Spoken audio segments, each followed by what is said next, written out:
Hey, hey, it's Christopher. You're listening to the super fantastic, above average racing spectacular. First off, let me apologize immensely here to Kyle Larson. I know he's probably not listening to this program, but if you are, the off chance you are, Mr. Larson, I got to give it to you. I didn't think you were going to, I said in the last week's program, I didn't think you were going to be racing this year's All-Star race. Well, you win the Open, and you win the actual main event, the main feature, the All-Star race itself. Morale booster for the Team 42, for sure. So, Mr. Larson, I apologize. So let's get to it. Wild All-Star race. Saw some highlights. I think what kind of stole the show, what shouldn't have, is Kyle Larson gets a much-needed win. It's not a points win, but nonetheless, momentum boost for the 42 car and the 42 team, who struggled mightily this year. And it's that altercation on pit road at the end. Apparently, they've made up. Kiston made up. They appeared at a autograph signing at Bass Pro Shops this week. We're sitting at the same table. So I guess the air was cleared between Ryan Newman and Clint Bowyer. Ryan Newman, altercation on pit road at the conclusion of the All-Star race. Bowyer takes a cheap shot at Newman. He's got the helmet on. He's a heat magnet, that Ryan Newman, in recent years. But Bowyer, 2 consecutive weeks, he's hot at somebody. Eric Jones the week before. This week it's Ryan Newman. We'll get into that later. So Larson, well, he wins his first All-Star race. And this is his 4th appearance in that race.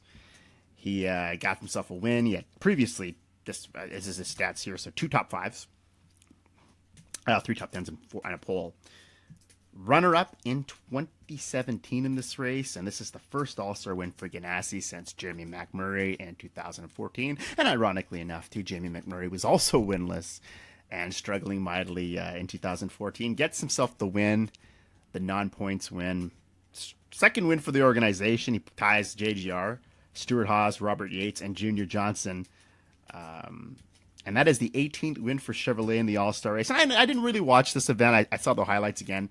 I told you last week, to me, All-Star races, All-Star games in sports, to me, are kind of a thing of the past. Not really interested in them anymore. I think the turning point here is Larson winning. It's interesting that he wins the race, given the struggles that we talked about all year in this program about how horrible this team's been, and they just can't seem to get it organized. And they've had a really good rapport and good chemistry, and I think this team has been fairly decent for the most part. But the finishes are just not reflecting the results at the end of the track. So he wins the Open. He advances here. Strong effort in that race. It's nice to see him in the winner's circle. Can this be enough momentum to turn this around for this team? Are there still a lot of question marks with this 42 team? Absolutely. I think Ganassi was, again, we're going to talk about a rumor innuendo bullshit that was posted online recently in regards to Kyle Larson, but it also lends itself to reports earlier in the year that Larson's days are numbered indeed with Chip Ganassi Racing. And it makes sense if you look at the frustration, and a lot of times this comes out of anger and frustration. If a team is marred in the slump that these boys are marred in, it tends to lend itself to rumors and innuendos that drivers not happy with a situation. You might want to move on from this team. And Ganassi, if they were to, and I said, the 2 drivers they have in the contract now, we know Kurt Busch is in the 1-year deal. As the summer progresses, we're going to hear more and more if he's going to, have a change of heart and stay in this team for another year in 2020. Will he leave? I mean, will it be indeed this is his final run, his swan song? Or Larson, I mean, it all depends if they go winless. I think Larson's future at Ganassi will depend heavily on um, what he does here in the next 6 months. Playoff appearance, not out of the question. I think they were going to be there. They're going to teeter back and forth. Unless they win, then I think that puts that all to bed. And then I just don't see it being a long-term solution, him here. But the immediate, does he get another season here? Probably. Kyle Larson's got a lot of talent, and I think he's going to remain in this series for a long time. I think he just kind of came on really strong, had a great Xfinity career, was expected to do great things when he got the Cup pretty early. I think it was a controversial decision that him to replace Juan Montoya in the first place. A lot of people maybe felt he didn't have enough time in the Xfinity series, and but he was Cup ready. I think you could see that, and he won. He's got 5 career wins. Just needs to get himself 4 career wins. Sorry. I guess you can't really determine when the guy is ready. I think he was the future for Ganassi, and I think the time was then now. It's just that for whatever reason, the combination of him and Chad Johnson, it worked for a while. Something not clicking there. Do you change crew chiefs? We talked about that very candidly before. Do you change the dynamic here? Do you give him some fresh blood? Do you get him to work with the crew chief perhaps maybe he had a lot of success with in the past? Is there someone else that you can procure from another team to come in here and to rearrange things and reshape this program? That's possible. That's absolutely possible. Larson, if he's in his quest to win in his first race of the year, and it's the Coke 600, that'd be a big one. His teammate Kurt Busch was the last driver in 2010, so 9 years ago, to win the All-Star race, then the 600. And you know who finished second in that race? Ganassi car. Jamie McMurray, as they were trying to pull off the sweep of Indianapolis and Charlotte in the same day. Larson, I don't know. His stats at Charlotte, the most glittering, but I think he has, if any shot. Like I said, this could be a shot in the armor. This could be a lot of momentum for this team heading into the Coke 600, the longest race of the season, 600 miles. No reason he can't win this race. I think that'd be a huge achievement for his career. A lot of races coming up for Mr. Larson that, we'll talk about that he could make that potential win. But for now, we'll continue to recap. Other drivers that advanced were William Byron. He got a top 10. Stage 1 winner. But stage 2 winner, I think everybody was, it's unanimous. Everyone was really jazzed up to see Bubba Wallace advance, the stage 2 winner. Finishes 17th in the Open. Had a tough week at Kansas. He opened up about what he'd been suffering from depression. The struggles of RPM on the track, and a lot of criticism to this 43 car, that this car maybe is just running on equipment that's outdated, cannot compete in the climate that is 2019. And he appeared on the Steve Harvey Show on Monday, May 20th. That was a pretty cool interview. I got to check that out. And he finished 5th in the All-Star race. He had just drove the wheels off that 43 car on that weekend at Charlotte. And he said he's felt like a failure for a very long time. And that was the sweetest. He said it wasn't victory lane, but he was going to enjoy that swig of Coca Cola. And he deserved it. I think he showed, and I think we forgot a lot about Bubba, about how talented he really is. But he showed, I think, the whole community and NASCAR and a lot of the fan base out there that given the right situation, if you're motivated, if you got that spark, that motivation to do something extraordinary, that's all you need. And I think Bubba Wallace exemplified that in the All-Star event festivities on the weekend, and he did stupendous. And I think it was something that I was very glad to see. Huge Bubba Wallace guy. I would have loved him to actually had won that event, the All-Star race. I think that would have been a shot in the armor, not only for Bubba, but also for the entire RPM team, which are Petty Motorsports, as they are struggling mightily. And I think when you're talking a lot about what was made, I think I saw comments of Kyle Petty, of all people, and Dale Horner Jr. on an NBC. I think it was their weekly program. I don't know what it's called. I apologize. We don't have access to much of that media in Canada, but I did see the clips online on YouTube or what have you, or somewhere on Bleacher Report. And I think, how will Bubba Wallace be a top 5 contender? Someone called in on a radio show, and their response was drive another car, and that's possible for Bubba down the line. And we talked extensively that he's so good and so talented that he could land on his feet if this thing at RPM goes under. Or this team will have to really build a technical alliance. I know they're in alliance with RCR right now. I don't know how strong that alliance is, but become a part of a satellite group, like work with the Hendricks, or work with, if you change manufacturers, go back to Toyota, maybe become a JGR affiliate. Similar to what Levine family was doing, Fernando did. But Penske even becoming like something with the Wood brothers, getting that kind of affiliation with with Stewart Haas, doing the same thing, switching to Ford, piggybacking off them. That's the 4 teams in the sport that I think that are the strongest.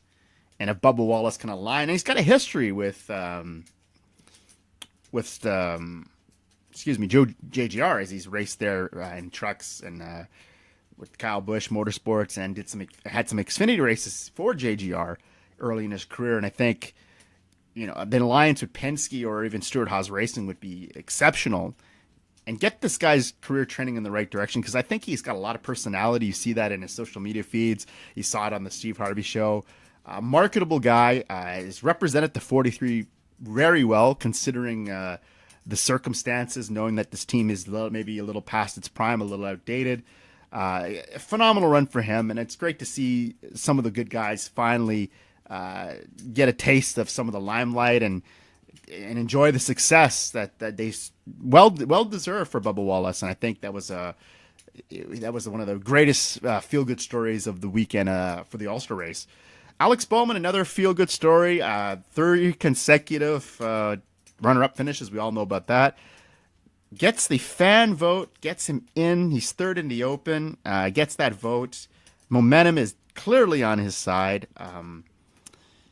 He's gaining a lot of traction as a major superstar. He's 8th in the All-Star race. He was 9th in last year's 600.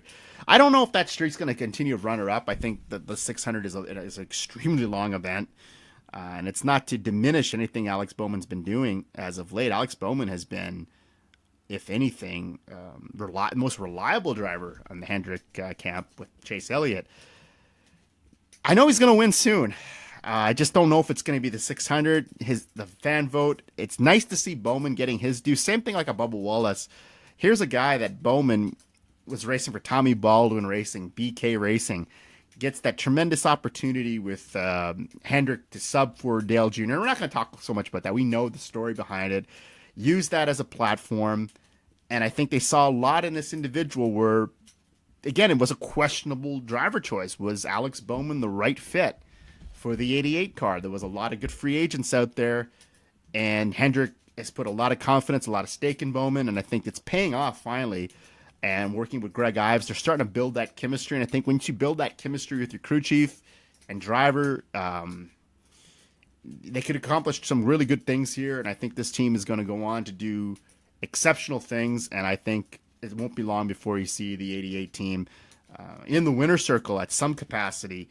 But Alex Bowman, I think, is a tremendous driver. And I would love to see him in the winner's circle before too long. I just don't know if Charlotte's going to be the weekend, but has an exceptional All-Star weekend. So it's nice to see some of these nice guys like a Bubba Wallace and Alex Bowman have lots of success in just an exhibition race like the All-Star. But use that as a tune-up for Sunday night's main attraction, that is the Coke 600. You're going to see a lot of cool paint schemes. I know this is the Memorial Day in the USA, and a lot of the drivers are going to be honoring fallen soldiers, and you can see some really cool paint schemes. Kyle Busch has got this really cool white paint scheme. Johnson's run a camo scheme. It's really cool. Brad Keselowski, the patriot he is, every time he wins a race, takes the Polish victory lap with the checkered flag. So nice to see these servicemen and women saluted on the track. And I think it's going to be pretty cool. That's always good. It's always an entertaining race. Coke 600 is one of my favorite races of the year. Kevin Harvick, he leads 33 of the 88 laps. This is the story of the year for the 4 team in Stewart Haas Racing. He kind of calls out the pit crew at the end, says they weren't prepared. So Harvick's been known to do that. I know when he's winning, it's all wine and roses. But the minute things are not really going the right direction, I notice he tends to start to pass the buck on the crew or whomever, the car, and he's not a really graceful loser at times, as great as Kevin Harvick is as driver. But the pit, there is something amiss here. All 4 cars are struggling. It's been a frustrating year. The lack of success at Stewart Haas Racing, all 4 cars are winless. They got to do something. If that is the case, the pit crew, if they believe that there's an issue with the pit crews, I mean, swapping wouldn't be a bad idea. You swap with Bowyer's crew. Bowyer seems to be running the best of the 4 as of late. It's been in contention to win. You maybe do a swap with, I don't know, Eric Almirola's team, Daniel Suarez's team. You have to shake up something here, because if they go winless here again, and the 600 could be a good starting spot for these guys to break out of what they're in. You got a lot of good tracks for them coming up. The race is in June. He's won at, I think 3 of the tracks coming up in the month of June. I think Chicago, I'm not sure, I can't remember. But you have Chicago at the end of June as well. Harvick's going to get it together. We all know that. He's going to win a race. I think this year's kind of pattern. 2017, we only won the 2 races. But I think that expectation, how good that Ford car has been through the years and how dominant they were last year, not seeing the car in the winner's circle frequently, it's causing some concern for the whole entire Stewart Haas camp. And that's understandable, but I think Kevin Harvick has to worry about closing. He earned that nickname, the closer. Well, you got to close. He kind of gave that all-star race away if you look at the footage there. And it's just remaining positive and not trying to really throw your crew under the bus. The crew is your backbone. This is who's going to get you to the winner's circle. But if they're not doing their part and Harvick's driving the wheels off that car, then you got to meet in the middle somewhere. And how does things get better for Harvick and the entire 4 car? They got to work at this. And I think a lot of improvement is going to be needed for the entire Stewart Haas Racing team. So we talked about that little altercation on pit road. I mean, it made highlights. It was all over Twitter and Instagram and I guess other sports outlets. That's why NASCAR gets such a negative reputation, is people only want to talk about these silly brawls or when something completely off the rails happens, and the race in action often gets forgotten or just underappreciated, and I don't like it, because I think this was an okay race. I saw, from what I saw off the some of the footage, didn't watch the entire thing. However, I just don't think it should be remembered from the Bowyer Newman altercation on pit road, and it was kind of a jerk move for Bowyer. Understandably, if he's upset, no penalties were handed out. This is in the closing laps. I guess they were trading jabs, bumper to bumper. I know, and it's racing. And I believe at one point, it's a bad look. Something like this, honestly, it doesn't have that. It's not a good look for both Bowyer or Newman. I don't know who was really in the wrong there. I did see the footage. They did trade back and forth.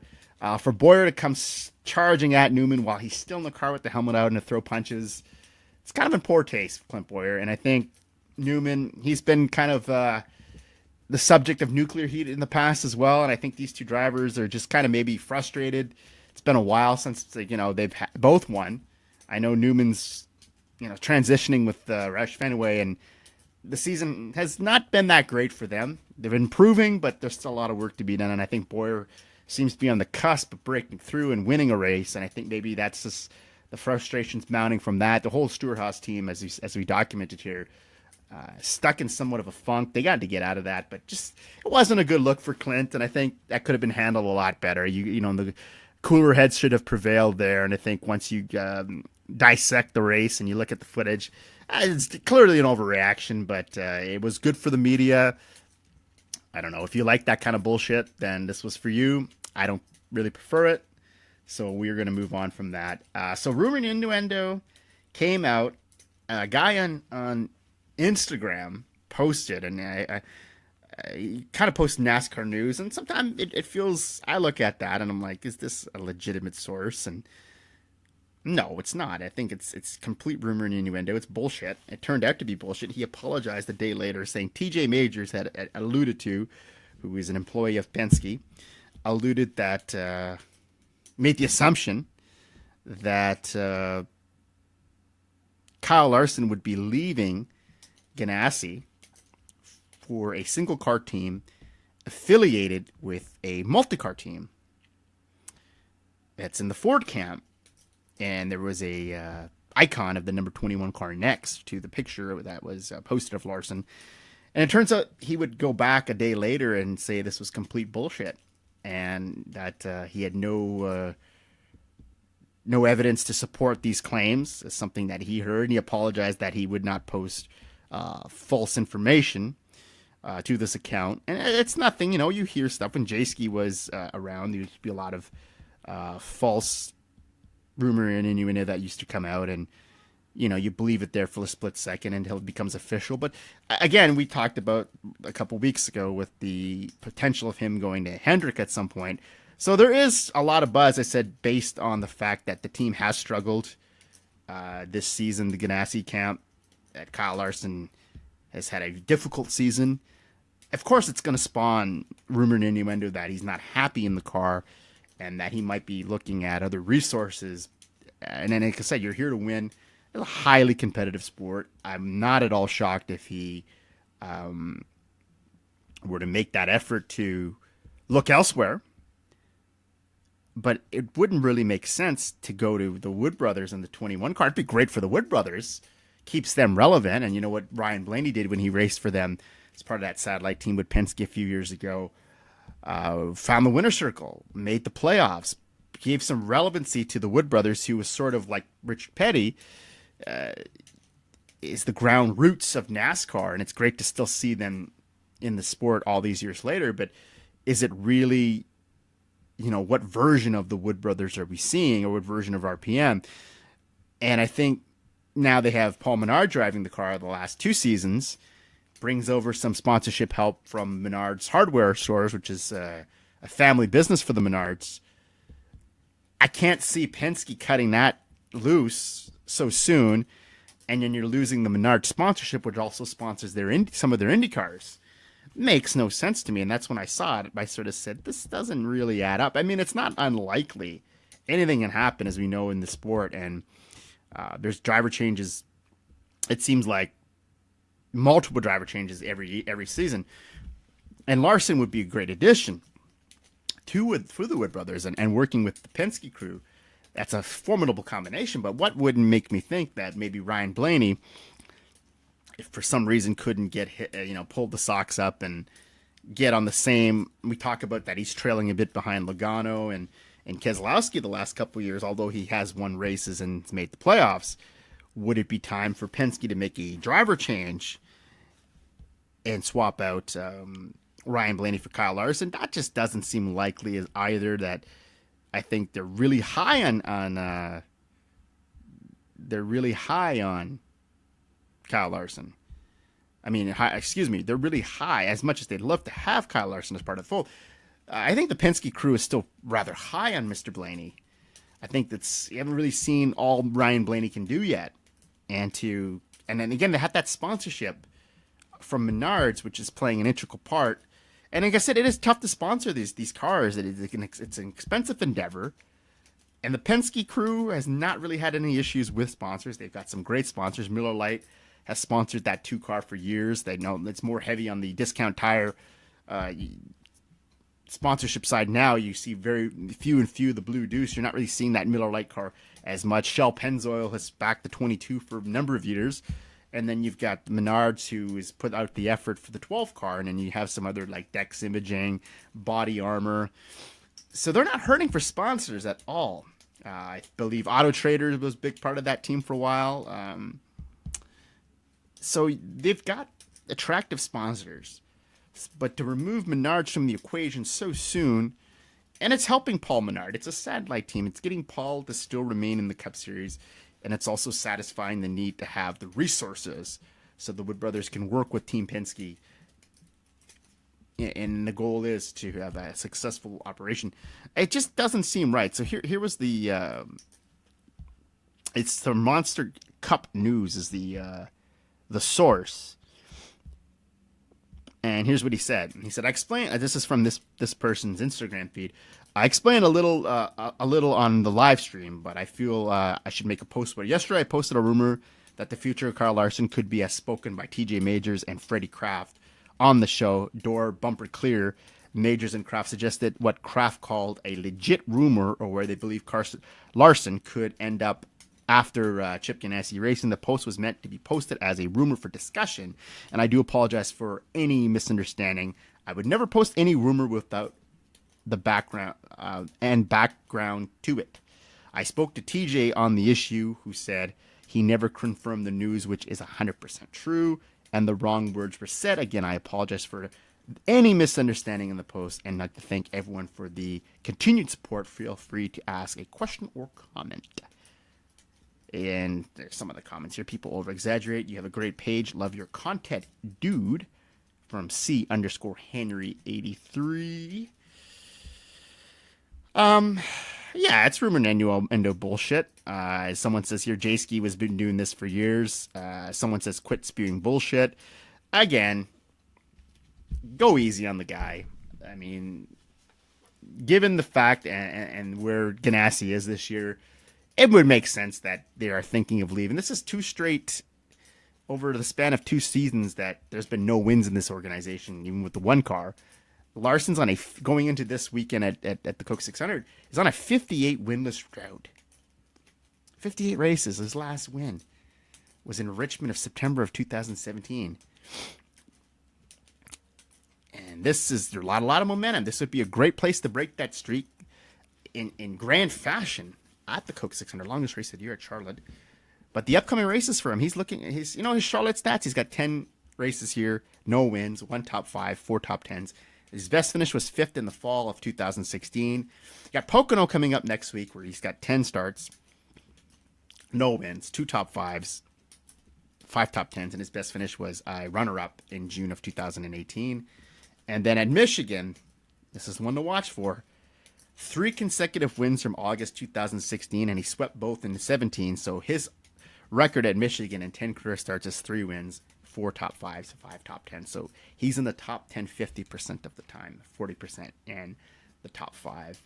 This Penske Alliance, like I said, would make a lot of sense. It'd be great for Larson, but it's not going to happen. I can't see them Paul Menard being out so soon. Ganassi, I think a win would help retain Larson, obviously, if they could go on some kind of streak here and potentially build toward the future. And there's confidence that this car will improve and things will get better with Ganassi and Kyle Larson. There's a chance he stays. Maybe they swap the crew chief we talked about. Maybe the Chad Johnson experiment's not working anymore. But he could be on his way out. We've talked about this a couple weeks ago. It's there. It's out into the universe. I think it will happen, not maybe this year or next year, but there's a potential in 21, 22, Larson is behind the wheel of another car, or he's maybe expressed desire to do racing somewhere else. And he's said that many times, that he enjoys, like Casey Kane, he's not here anymore, enjoys racing in any series. That Cup's not going to define his career.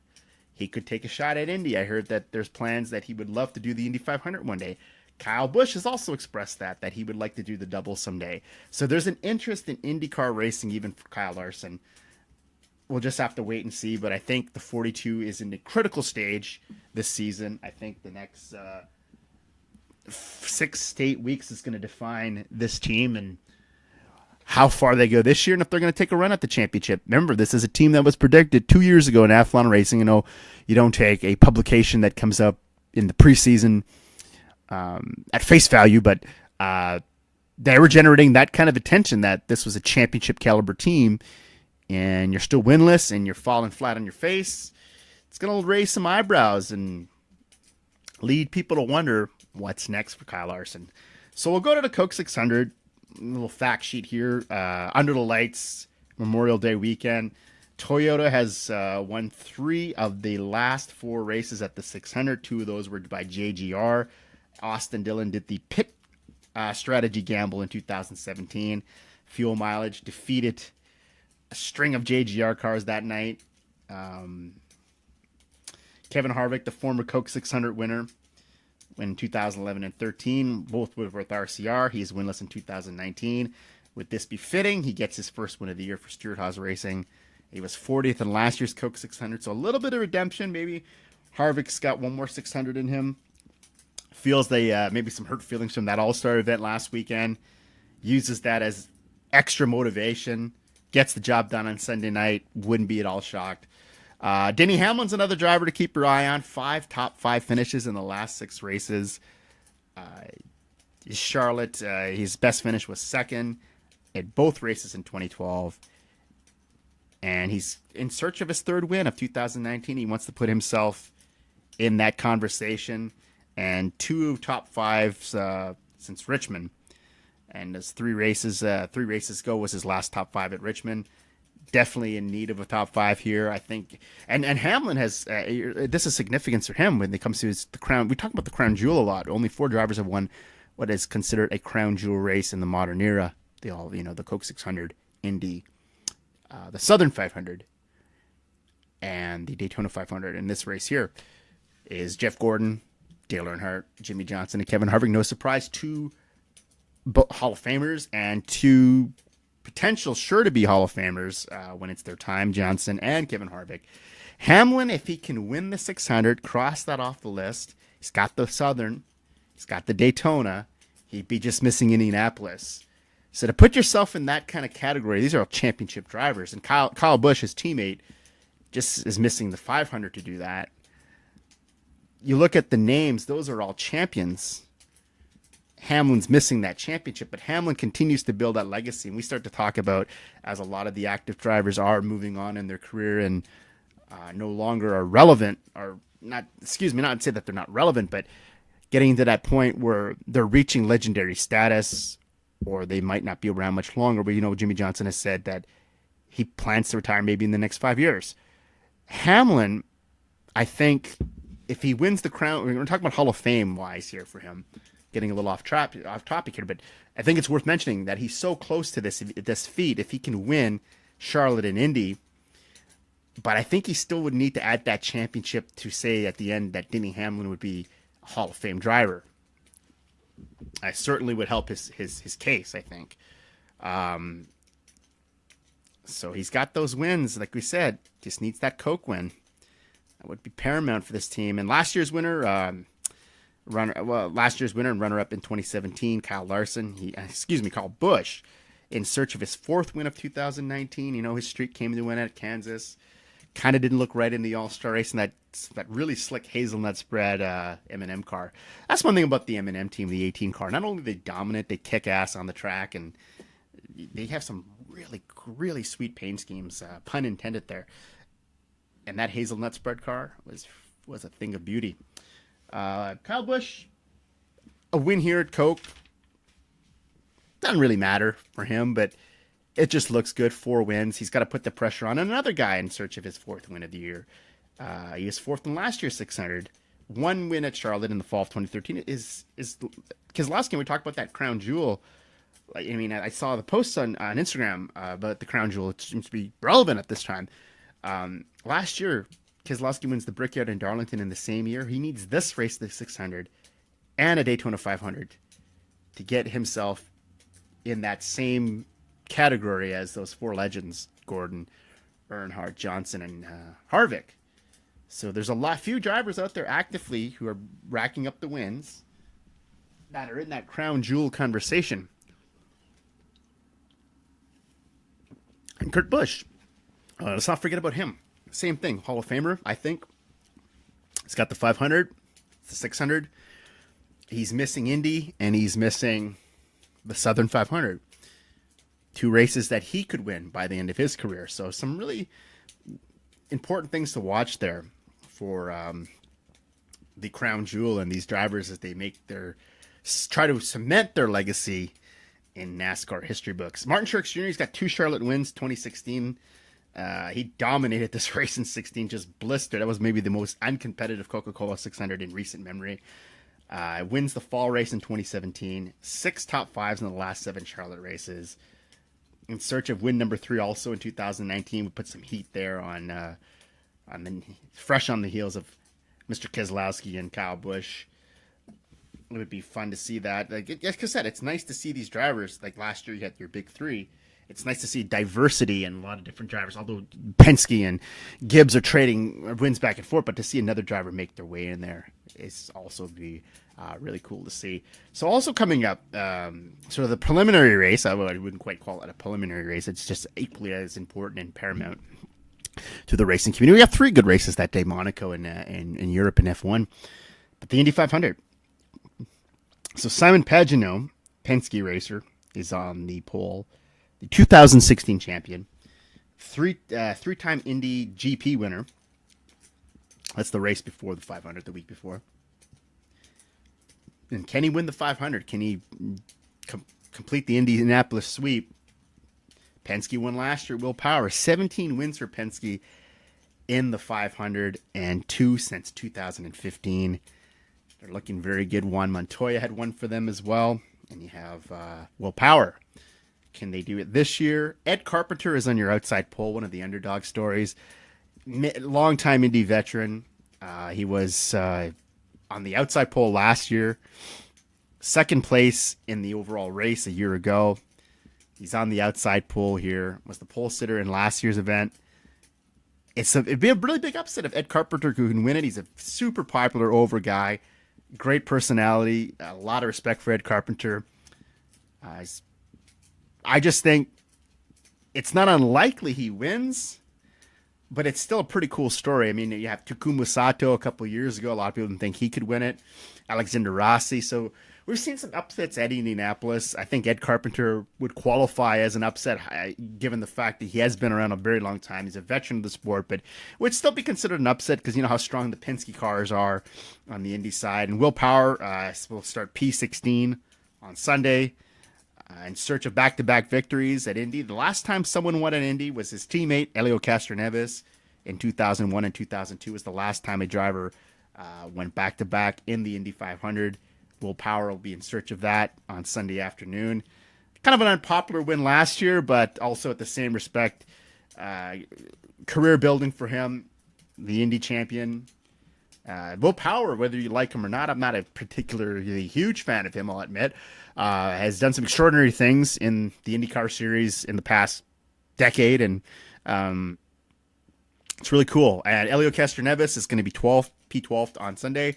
The 3-time Indy 500 winner here, 2001, 2002, 2009, 10 years ago since his last one. 10 years later, maybe. Helio is not a full-timer anymore. He was the runner-up in 2014. Runner-up also in 2003 and in 17. He could tie, if he wins this race, he could tie AJ Foyt, Alan Josh Sr., and Rick Mears as the only drivers to ever win the IndyCar Spectacular, which is the Indy 500, for 4 times. And Helio, I know Helio's not a full-time driver in this series anymore. If he can accomplish this is huge. And Helio Castroneves is indeed a living racing legend. Very popular driver from Brazil, and I hope he gets a chance to get that shot done. And other people have their eye on Colton Herta. He got his first win of the year in 2019 at Austin. Starts 5th in this race. He's coming off 3 poor finishes. It'd be a great story. The son of Brian Herta. Brian Herta was a very popular driver on the circuit in his day. To see this young guy, Colton Herta, come in there, take the Indy 500, I think that's someone you keep your eyes on. I think that's going to be one of the top storylines going into the race on Sunday. Sebastian Bourdais, dominant force in kart just before kart went under. Four-time car champion. He's P7 for the 500. His best finish in the 500 was 7th in 2014. A win here at Indy, I think, just adds to that legacy, open wheel legacy. I know Bourdais hasn't had the most successful IndyCar career. He hasn't quite made that transition over. He was, like I said, him and Cart in the late 90s. He was something else, early 2000s. I think Bourdais, a victory here is paramount for his career. It would be quite the accomplishment.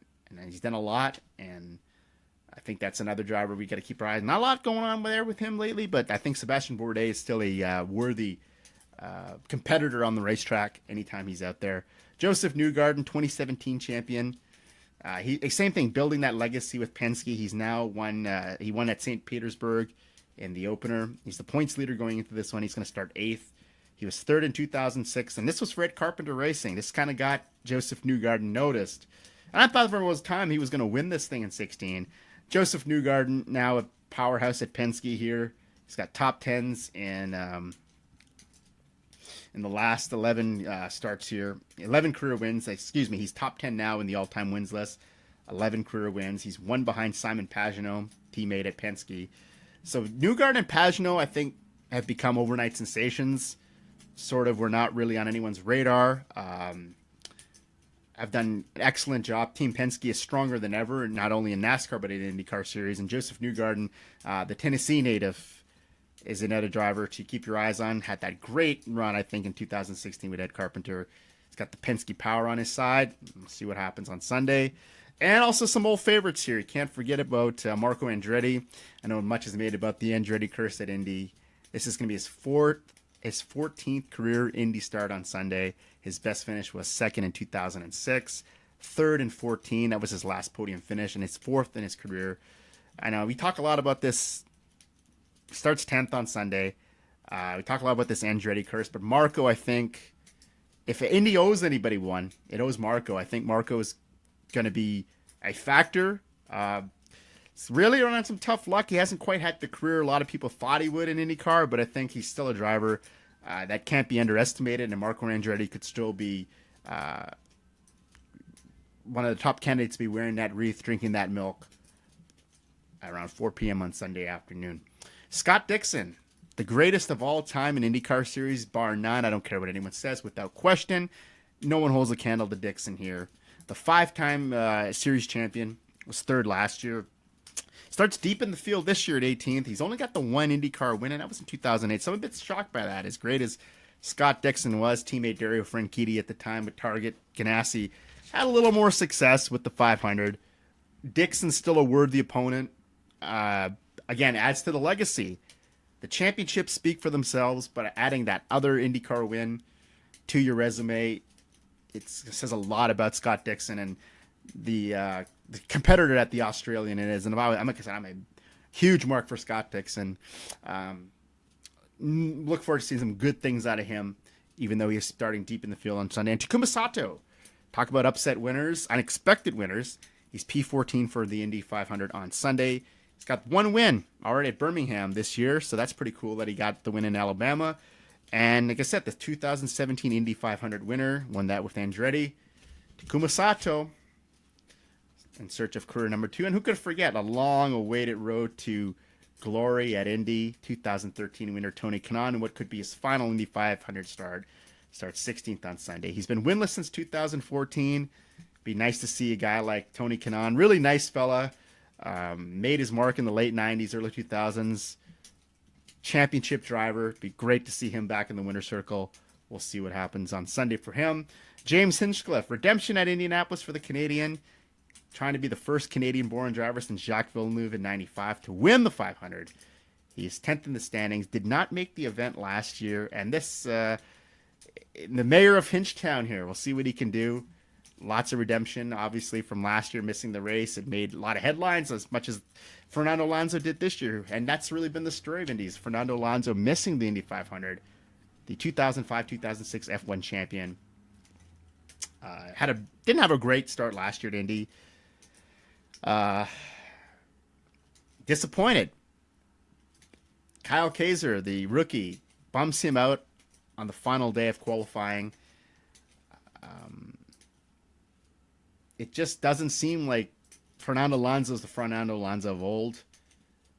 It's a heartbreak for him, and it feels like this is what really got the headlines this week. And Dale Earnhardt Jr., who's going to be doing some of the coverage for Indy and NBC, said the same day, there's no guaranteed spots in a race like Indy. This is something you got to work your way into. Something like the Daytona 500, they have their qualifiers, the most prestigious race in the series, and rightfully so. I think you got to earn your way in. There's no spots guaranteed. I know it's disappointing for a lot of the fans who like that international flavor, and to see Fernando Alonso in the IndyCar series, it just, for some reason, maybe this might not work out, this experiment, and he will not be in the field on Sunday, much to the dismay of many out there. But it just goes to show you that this series, even though it's thinned out through the years, a lot of drivers have left, come back, it's still quite competitive, and it's just still a spectacle. The Indy 500 is still ranks up there. I know coverage and viewership has been off maybe the last 10 plus years, but I think it's still one of the most prestigious events in motorsports. And to take the slug of that milk at the end of the day, put that wreath around your neck, I just think that's one of the highest of highs you can experience in any form of auto racing, especially in North America and open wheel ranks. So the Hall of Fame was announced this week. The headliners from the class of 2020, heavily based. Joe Gibbs has a lot of success on the track this year. Very relevant. They're relevant in this Hall of Fame class. You have Tony Stewart, who will be inducted, former champion Bobby Labonte, and Joe Gibbs himself, along with Waddell Wilson and Mr. Baker. We'll focus here on the three Gibbs guys, who I think are the headliners. So Tony Stewart, JGR had, we all know about, we'll profile Joe Gibbs first, then we'll get to the two drivers that raced for Joe Gibbs and won championships. So he's a three-time Super Bowl winner, the coach, North Carolina born. He's the coach of the Redskins from 81 to 92, then from 04 to 07. And he started this team in 91. We got the ball rolling with his son, JD, about getting into NASCAR. Was a NASCAR enthusiast and had experienced a lot of success in the NFL as the coach for the Washington Redskins, and wanted to get in on the act here. A lot of guys were owning NASCAR teams, and from the mainstream, when NASCAR started to get a lot more exposure, and Joe Gibbs wanted to be a part of that. Huge racing fan. Hutch Strickland, Wayman Strickland, oddly enough, was one of the candidates at that time who was on the radar for Joe Gibbs to pilot the Interstate Batteries 18 car. And my goodness, how that could have worked out for the Alabama native had he got a shot. Who knows where Joe Gibbs could have gone? It could have gone the complete direction. As you know, Strickland's, and it's not to throw shade on Mr. Strickland, but didn't have the most successful career. Was a nitty-gritty racer, was a great racer. Good wheelman. It just never was given the opportunity. This could have made him a made man and a star in the sport. Didn't work out that way. Went the other way. They chose to go with Dale Jarrett. And Dale Jarrett went on to be a Hall of Famer, champion, legend, as we know. J.D. Gibbs, unfortunately, passed away in 2018. And this season, Denny Hamlin is dedicated to him, and he won the 500 in the opening race. So I think what's remembered the most is the battle of Dale versus Dale. Ned Jarrett and CBS getting the call, and the 93 Daytona 500. Dale Jarrett won that. Was really put JGR on the map, and it's been all uphill since then. Joe Gibbs is an innovator in the world of football and here in motorsports, and he won the championship 4 times in Cup. First in 2000 with Bobby Labonte, then in 2002 with Tony Stewart, 2005 with Stewart again, and then 2015 with Kyle Busch. 164 Cup wins, and sending the drivers to get behind the wheel of a JGR car and win for Joe Gibbs reads as a legends list of who's who, as we already mentioned here. Fellow Hall of Fame class member of 2020, Tony Stewart, and Bobby Labonte. Kyle Busch, we all know what Kyle Busch is doing. He's setting the record books. He's going to be a Hall of Famer himself at some point, and it's just set the record books on fire. He's knocking off records. He's next on his quest for 55, and Rusty Wallace. Dale Jarrett, 99 champion, Daytona 500 winner. Interesting stat that Dale Jarrett and Denny Hamlin are the only 2 drivers in JGR's rich history of these drivers I'm about to name that have only won the 500. That's pretty good on Denny, right? Denny Hamlin, as we mentioned here. Matt Kenseth, another former champion. Carl Edwards, Joey Logano, Daniel Suarez, Jason Leffler. Terry Labonte did 5 races in relief of Leffler when he was in J.J. Yaley, Mike Bliss, Eric Almirola. Now we have Martin Truex Jr., Michael McDowell, David Gilliland, Mark Martin, David Reagan, Sam Hornish Jr. The list goes on of guys who have raced for JGR and Cup. So that's a very impressive list of drivers that have come and gone for Joe Gibbs Racing, and some that are still obviously there. Eric Jones is part of the organization currently. Christopher Bell, we all know, coming up through the ranks as well. A good guy they have from the Xfinity Series, really a star of the future. So JGR looks really healthy. So Bobby Labonte, some of his major wins. You know, he won the Coke 600 in '95. That was his first career win. He won the Brickyard in 2000. Tony Stewart would also win the Brickyard in 05 and 07. Hamlin would win the Southern 500 in 10 and 17. Kyle Busch in 2008 was the Southern 500 winner. Kenseth would do it in 13. Edwards in 15 won the Coke 600. Kyle Busch had won Indy in 2015 and 16. And Carl Edwards won the Southern 500 in 15.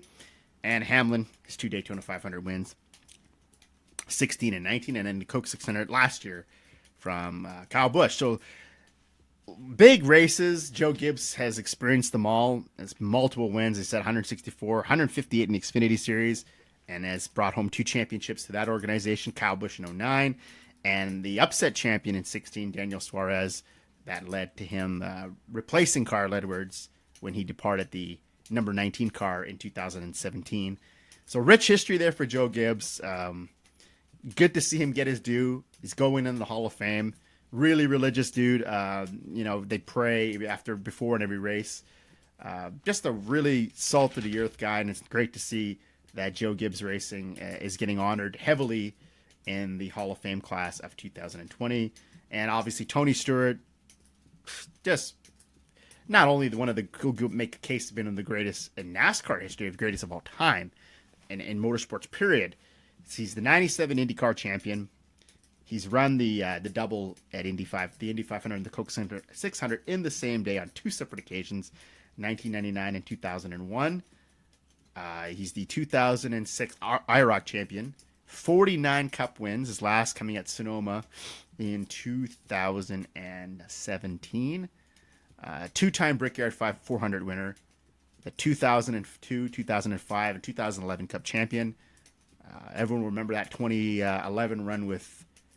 Wow, that is a race that is so memorable in my mind and many other racing enthusiasts. That final battle with Carl Edwards for the 2011 championship. As an owner of Stewart Haas Racing, as he left, he was a Rookie of the Year in '99 for JGR, and then he left JGR 10 years later to become a minority owner of the Stewart Haas Racing. And a lot of people, when it happened, they thought that this team was going to struggle, that Tony Stewart had really lost his mind, but he wasn't as competitive with JGR. There was a shift there. I think there needed to be some in-house changes there. Sort of a change of scenery did him some really good, and I think a lot of people thought that buying into a team that Gene Haas hadn't had a lot of success at that point. Tony Stewart came in there, turned the organization around. Now it's one of the top organizations in all of NASCAR. And Bobby Labonte, I'm glad that he's finally getting his due as well, getting recognized. A lot of people will say, well, maybe he didn't quite have the numbers that some of the other Hall of Fame greats have, or even that his former teammate Tony Stewart did. But if you look at Bobby Labonte, he was so consistent through the years. He was good for at least 1 win a year from about 95 on. He's the 2000 champion. He was his tenure with JGR lasted from 93 to 2005. And then he would sort of make an interesting decision in 06. He would leave for Petty Enterprises. And on paper, that looked like this could be the revitalization. This could be the driver that could send Petty into a new era and sort of dust off the cobwebs on that team. But it didn't quite work out. They struggled mightily. They had a few top 5 runs, I believe, and lots of crew chief changes there. And it just, for some reason, wasn't a fit for Bobby. His tenure at Petty Enterprises was fairly unmemorable, to say. His last Cup start was in 2016. Toward the latter part of his career, he would race for Jeff Moodrad. That was the Hall of Fame team. The Racers Group, that upstart team, the 71. And then JTG Doherty, where he would be released in favor of AJ Allmendinger, but had some full-time seasons there. He would race for teams like James Finch, Phoenix, on an off-and-on basis. Frankie Stoddard's 32 team, he was doing the restrictor plate races for them over the last few years. But 21 Cup wins, big wins at that. He missed the 500 Daytona, but he almost was a crown jewel winner.